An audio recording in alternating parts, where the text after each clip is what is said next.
Inannounce na nga ng grupong SB19 kung saan magaganap ang kanilang nga pong homecoming concert.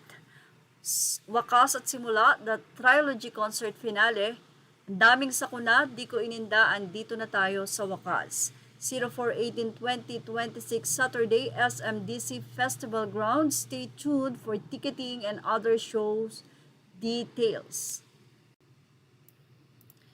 Ilan nga ba ang kasya sa SMDC? Mula sa AI overview, the SMDC Festival Grounds in Parañaque is a massive outdoor venue designed for a large-scale events, generally accommodating over 50,000 people, making it ideal for major concerts and festivals.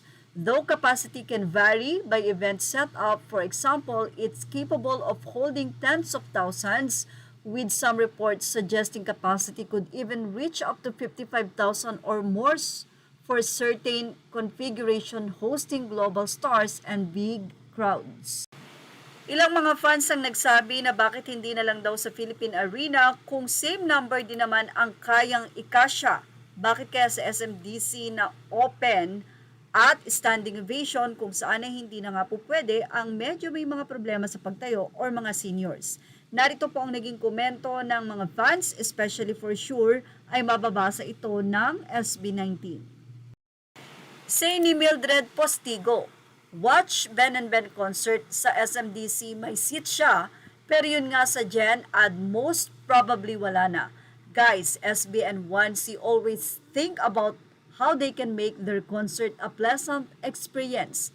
Remember nung sa Philippine Arena, we also thought it will be a hassle, but they surprised everyone, made things work, and ngayon gusto natin Philippine Arena ulit.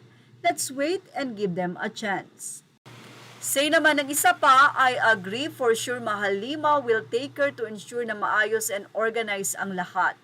Okay naman po ba yung seats? Hindi ko na po kasi kaya mag-standing, may bubong pa ba ang venue or wala? Thanks po.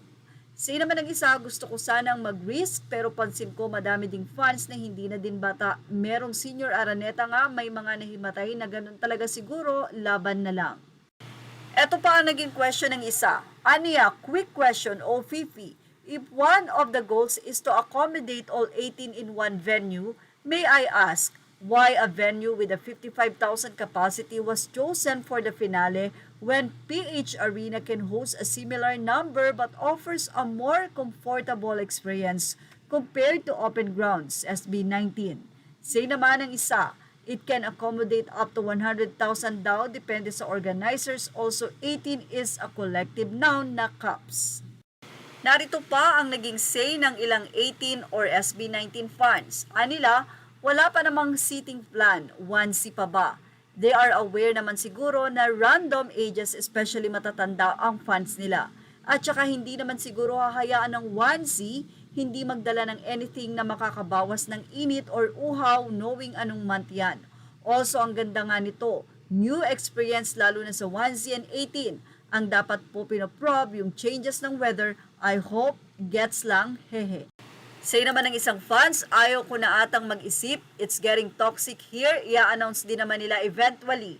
Na-stress na akong ina for the first day of the year because of it, hahaha, SB has their reasons. And the reason is always reasonable, yun na lang ang pangahawakan. Yes, let's not jump into conclusion, kaya wag magpaka-stress.